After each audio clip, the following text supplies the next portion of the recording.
नमस्कार दोस्तों। साथियों, आप सबको मालूम है कि कल एएसडब्ल्यू के द्वारा ORP3 का नोटिफिकेशन और टेबल निकाल दी। उसके बाद में बहुत सारे जो कोटाई यूट्यूबर हैं, जिनका काम ही बकवास करना है, बरगलाना है, और एक तरह से आप इनको गोदी मीडिया कह सकते हो।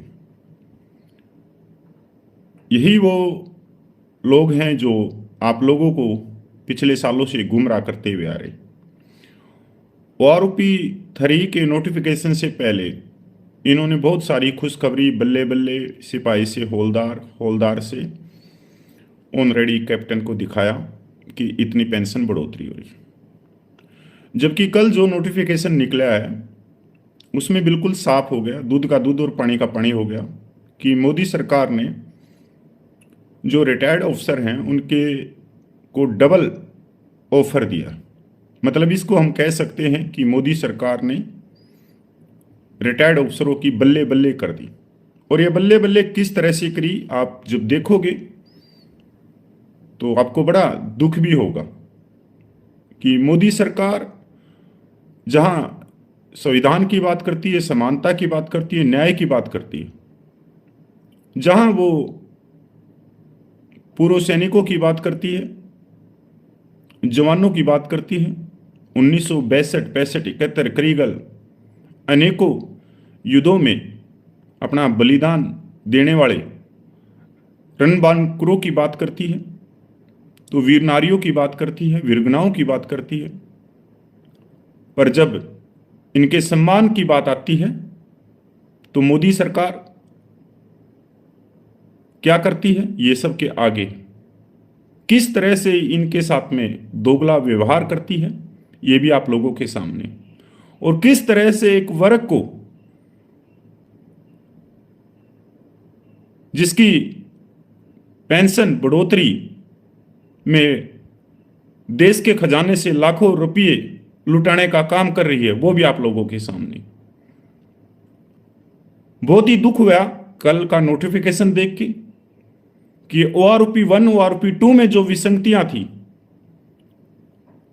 उनसे भी ज्यादा विसंगतियां ORP3 में आ गई। और ऐसी विसंगतियां आ गई कि कभी आपने सोचा भी नहीं था किसी विकलांग सैनिक जो 2 या 3 साल की सर्विस में आया है उसकी पेंशन भी माइनस आ गई।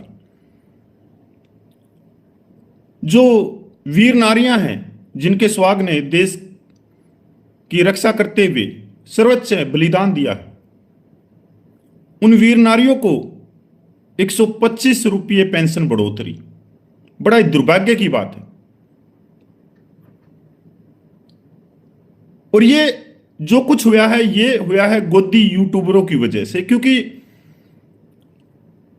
हमारे को कहते गए हमारे साथी की लंबा वीडियो, लंबा वीडियो, और उन्होंने इस तरह से बरगलाया आप लोगों को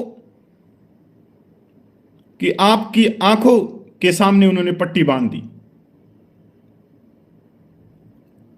पहले मैं जो डबल ऑफर है मैं उसके बारे में बाद में बताऊंगा, पहले और भी साथी जुड़ जाते हैं। कल ORP3 में सिपाही से हौलदार, सूबेदार, ऑनरेडी की क्या पेंशन बढ़ोतरी हुई। और जो गोदी यूट्यूबर बता रहे थे कल, आज वो भी यू टर्न मार जाएंगे मेरे वीडियो के बाद में, क्योंकि उनके पास में नॉलेज नहीं है। चाहे वो ऑनरेडी कैप्टन से रिटायरमेंट आए हो, पर नॉलेज नहीं है पे पेंशन की। मैंने पहले ही बोला था, पे पेंशन का विशेषज्ञ अगर कोई 30 लाख में है तो पूर्व वायु सैनिक मोहन रंगन जी है, जिनकी उम्र भी 70 साल से ऊपर। सैनिक भाइयों, सबसे पहले बात करते हैं हम वीर नारियों की, जिनका सुहाग 2 साल, 4 साल, 5 साल की सर्विस के दौरान शहीद हुआ है। उनकी पेंशन बढ़ोतरी 125 रुपये के करीब है। उसके बाद में हम बात करते हैं medical board out disable soldier, विकलांग दिव्यांग सैनिक की, 2 साल 3 साल 4 साल की सर्विस में उनकी पेंशन माइनस, किसी की 14 रुपये, किसी की 20 रुपये। 10 साल से पहले जो आए हैं उनको कोई बेनिफिट नहीं। 10 साल के बाद में जो आए हैं उनको 700 रुपये तक का फायदा है, और वो भी उनको जो जुलाई 2014 के बाद में और 16 के बीच में जो रिटायरमेंट आई। नॉर्मल आप लोगों को मालूम है कि 15 16 17 साल की सर्विस में सबसे ज्यादा रिटायरमेंट आते हैं सिपाही से हवलदार। इनकी जो पेंशन बढ़ोतरी है वो है 1000 रुपये के करीब। जिनकी लंबी सर्विस है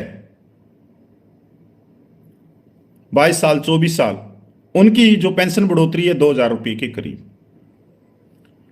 एक्स ग्रुप के हवलदार हैं उनको माइनस दिखा दिया। और एक और चीज भी आपने नोट की हो कि किस तरह से सिविल ब्यूरोक्रेसी ने जवानों के पेट पे लात मारी है कि एक एक्स ग्रुप का 15 साल का सिपाही वाई ग्रुप के हवलदार से ज्यादा पेंशन ले रहा है। अब बताओ रैंक कौन सा बड़ा है, सिपाही या हवलदार? पर OROP 3 में जो रैंक बड़ा है वो सिपाही का है, हवलदार का छोटा रैंक दिखा दिया।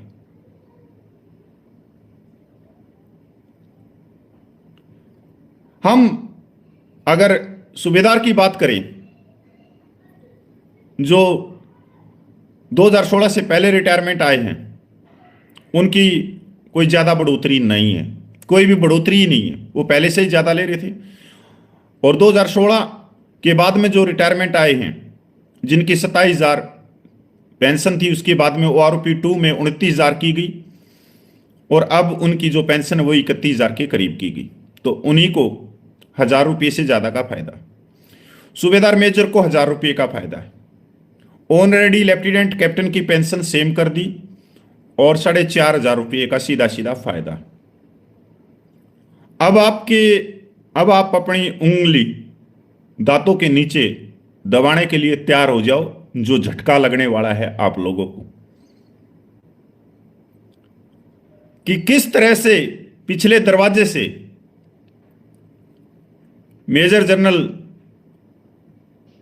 सतवीर सिंह जी ने जो जंतर मंतर पे OROP का धरना लगाया था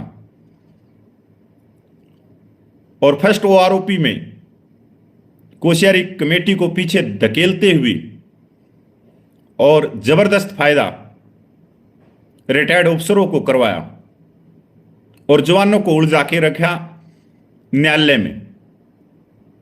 उसके बाद में OROP 2 में आप लोगों को सबको मालूम है कि जबरदस्त फायदा हुआ। उसके बाद में केस चल रहा था NFU का माननीय सुप्रीम कोर्ट में। अब माननीय सुप्रीम कोर्ट में जो फैसला आएगा या नहीं आएगा, पर सरकार ने मेजर जनरल की बात को मानते हुए पिछले दरवाजे से NFU दे दी है। डबल धमाका है ये, आप सोच नहीं सकते कि ये डबल धमाका। OROP 3 में 20 साल सर्विस, 20 साल की सर्विस के बाद में TS colonel, colonel, brigadier, major general, lieutenant general और HAG लेफ्टिनेंट जनरल, इनकी सेम पेंशन है 98,148 रुपया। सेम पेंशन है, सॉरी 98,148 रुपया सेम पेंशन।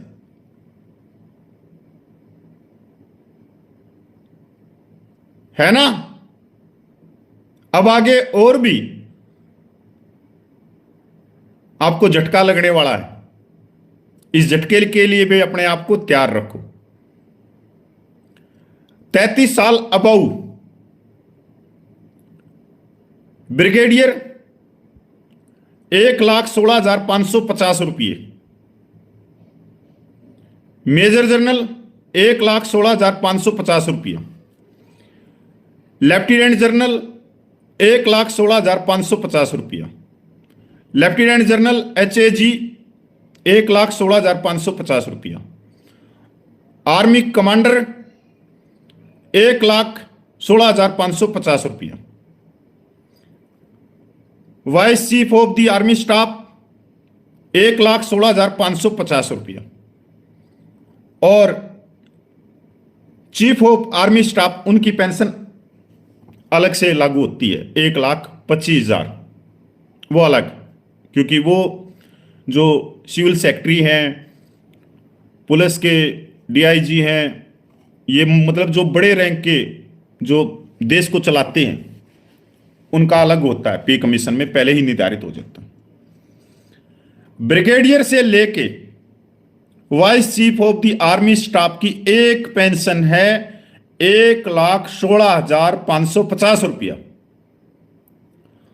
और कर्नल की जो पेंशन है 33 साल अबव 1,15,700 रुपया। कर्नल और vice chief of the army staff की पेंशन में सिर्फ 850 रुपये का अंतर है। कितना है? सिर्फ 850 रुपये का। अगर हम बात करें सिपाही से सूबेदार मेजर की पेंशन में तो हजारों रुपये का फर्क है, सिपाही से हवलदार की पेंशन में। तो आप सोच सकते हो कि ये बल्ले बल्ले खबर वाले क्या इस सच्चाई तक पूछ सकते हैं? ये आज मेरे को बहुत सारी गाड़ियां मिलने वाली हैं रिटायर्ड अफसरों की तरफ से कि कपिल ने दिखा दिया कि ये चीज मेरे हिसाब से किसी के पकड़ में भी नहीं आई होंगी कि NFU OROP 3 में दे दिया, नॉन फंक्शनल अपग्रेडेशन, जिसके लिए माननीय सुप्रीम कोर्ट में केस चला हुआ था, पिछले दरवाजे से दे दी। मोदी सरकार ने डबल धमाका दिया है OROP 3 में।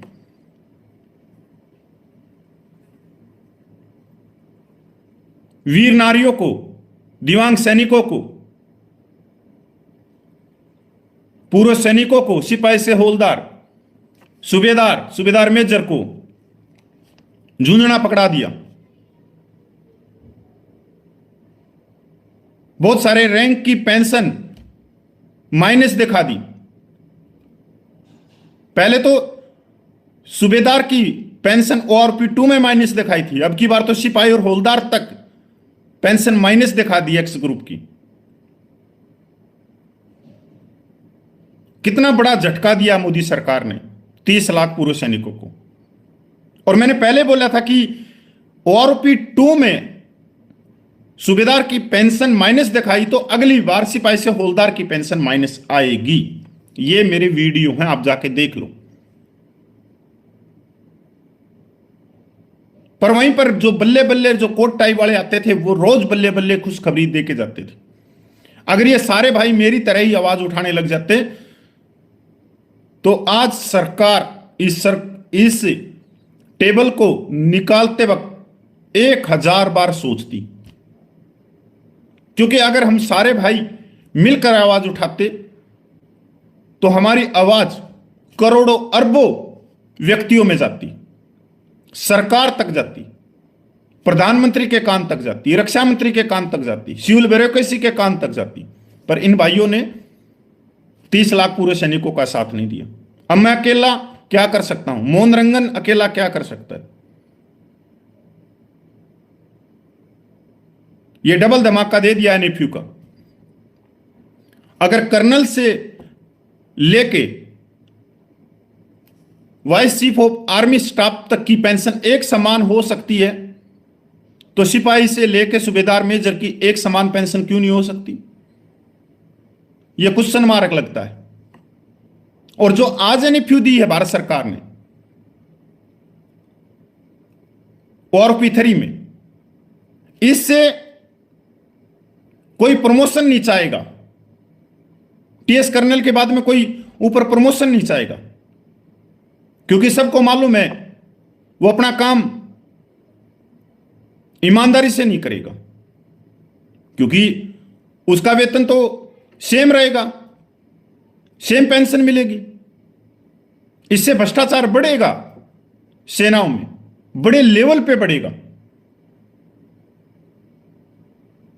क्योंकि एनएफयू सिविल ऑफिसर को दी गई थी और उसका कारण यह था कि वो नेताओं के नीचे काम करते हैं और नेताओं के, अगर नेता खुश नहीं हुए तो वो उनके एसीआर को खराब कर देते थे, तो उनको प्रमोशन नहीं मिलता था, तो उनको आर्थिक फायदा पहुंचाने के लिए एनएफयू की शुरुआत की गई थी। पर सेनाओं में तो ऐसा नहीं है। सेना तो किसी नेता के नीचे काम नहीं करती कि वो सिविल के अंदर किसी तहसील में, किसी डिस्ट्रिक्ट में सिविल के काम करती है, और वहां पर सेना में तो सबको एक समान मौका मिलता है पदोन्नति का। तो यह डबल धमाका दिया मोदी सरकार ने। हंसी आ रही है आज तो मेरे को बड़ी, कि अगली बार जो ओआरओपी आएगी उसमें जो ये कर्नल और टीएस कर्नल की जो पेंशन में लेफ्टिनेंट जनरल, सॉरी, कर्नल से लेके और लेफ्टिनेंट जनरल की जो पेंशन में 850 का अंतर है, तो अगली ओआरओपी में यह अंतर भी खत्म हो जाएगा और टीएस कर्नल से लेके vice chief of army staff की पेंशन एक समान हो जाएगी। अब कोई इसके ऊपर आवाज नहीं उठाएगा, इस तरह से नहीं उठाएंगे, ना इसके ऊपर मेजर जनरल सतबीर साहब बोलेंगे कुछ भी, क्योंकि मेजर जनरल सतबीर साहब को 7 पे कमीशन 2016 में मालूम था कि 2.81 का फार्मूला दिया जा रहा है सर्विस पर्सन को। उनको मालूम था अगले 5 साल में जब रिवीजन होगी पेंशन जुलाई 2019 में, तो जिनको सर्विस पर्सन को 2.81 जो फार्मूला मिला है और जिस फार्मूले के अनुसार वो पेंशन आया है, तो वही पेंशन मेजर जनरल सतबीर को पास हो जाएगी, और हुई है। 2022 के जो माननीय सुप्रीम कोर्ट से जब आदेश आया, उसके बाद में जो टेबल निकली ओआरपी 2 की, वही फायदा मिला है 2.81 का पिछले पेंशनरों को, पर इसमें जवानों को तो नहीं मिला। अब कोई नहीं बोलेगा इसके ऊपर, आज कोई नहीं कहेगा मेरा जवान मेरा जवान। ये मेरा जवान करते करते पूरी सरकार को गुमराह कर गई। ये मेरी सैनिक विधवा माता बहने, मेरी सैनिक विधवा माता बहने कहते कहते पूरी सरकार को गुमराह कर गए। और इन्होंने गुमराह नहीं किया, कोट टाई वालों ने किया। मेरे को बहुत सारे बोलते थे कि यार इनको छोड़ दे, कपिल छोड़ दे, पर मेरे को मालूम था कि जितना झटका जंतर मंतर जो ऑफिसर रैंक ऑफिसर पेंशन ने 30 लाख पूर्व सैनिकों को झटका दिया, उससे ज्यादा कोट टाई वालों ने झटका दिया है, जो सच्चाई सरकार तक कभी पहुंचाने की इन्होंने कोशिश नहीं करी।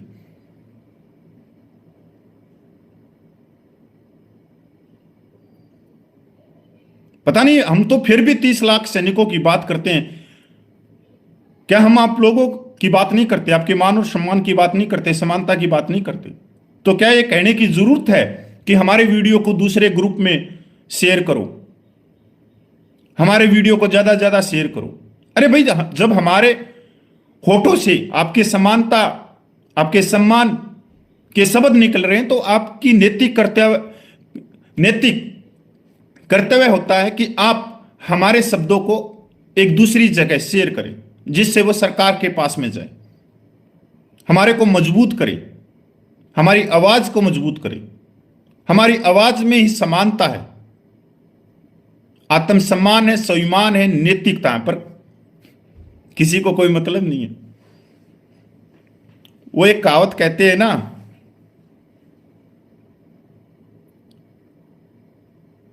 नेताओं के लिए टिकट मिल गई तो समाज सेवा करेंगे, टिकट नहीं मिली तो पार्टी बदल देंगे, पर करेंगे पक्का समाज सेवा, देश सेवा। क्योंकि 5 साल में जब दूसरा हलफनामा देते हैं, दूसरे चुनाव में जब उनकी संपत्ति 20-20 करोड़ रुपया बढ़ जाती है, तो बताओ कौन सा देश का नेता है जो देश सेवा कर रहा है? सब मेवा सेवा कर रहे। तो हमारे बुजुर्ग कहते हैं हरियाणा में कि बहकाना बहुत आसान है। अगर आप बहकाने के ऊपर चलो तो पूरे संसार को बहका सकते हो, और आप समझाने चलो तो कोई नहीं समझेगा। और हमने 10 साल समझाने में खो दिए। आज बड़े पछता रहे हैं कि हम हर चीज को बिल्कुल बारीकी से आप लोगों तक पहुंचाने की कोशिश कर रहे हैं, फिर भी भाई लोग गोदी यूट्यूबरों के भरोसे आज कुछ नहीं मिला वो आरोपी 3 में कुछ नहीं है। मोदी सरकार का डबल धमाका सिर्फ रिटायर्ड अफसरों के लिए हुआ है। वो आरोपी 3 भी दे दी और NFU भी दे दी। TS कर्नल से लेके लेफ्टिनेंट जनरल तक की एक पेंशन कर दी। यही तो NFU था, यही NFU की मांग थी। पहले कितना अंतर था। अब मिलिट्री सर्विस पे की भी दिक्कत नहीं है, उनको किसी चीज की कोई दिक्कत नहीं है। तो पूर्व सैनिक भाइयों, ये यूट्यूब हो गए, ये सोशल मीडिया हो, देखना छोड़ दो, चाहे हमारे को भी देखना छोड़ दो। हो गया भला आप लोगों का, कर दिया मोदी सरकार ने भला वो आरोपी 3 में। अब देखते हैं आगे क्या करते हैं पूर्व सैनिक, पूर्व सैनिकों की संस्थाएं, पूर्व सैनिकों के जो अध्यक्ष हैं, और अध्यक्ष में भी अगर हम देखें तो 60 से 70% ऑनरेडी लेफ्टिनेंट, ऑनरेडी कैप्टन है। 30 लाख पूर्व सैनिकों के अध्यक्ष, उनकी पेंशन 4,500 रुपये बढ़ी है। अच्छी बात है, खुशखबरी है। अब देख लो आप लोगों की आवाज़ आपके कौन सा अध्यक्ष उठाएगा, सैनिक वीर नारियों की आवाज़ कौन उठाएगा, दिव्यांग सैनिकों की आवाज़ कौन उठाएगा, सिपाही से लेकर सूबेदार मेजर की आवाज़ कौन उठाएगा। तो ये तो आने वाला समय ही बताएगा। नमस्कार दोस्तों, मैं पूर्व सैनिक कपिल फौजी, आप मेरे को लाइव देख रहे थे। अगर आपको हमारी जो बातें हैं समानता लगी और हमारी बातों में न्याय मांगने की आवाज़ लगी, तो भाई इस वीडियो को ज़्यादा से ज़्यादा शेयर कर देना, जिससे 30 लाख पूर्व सैनिक मोदी सरकार के आरोपी 3 के बारे में जान सकें। धन्यवाद भाई।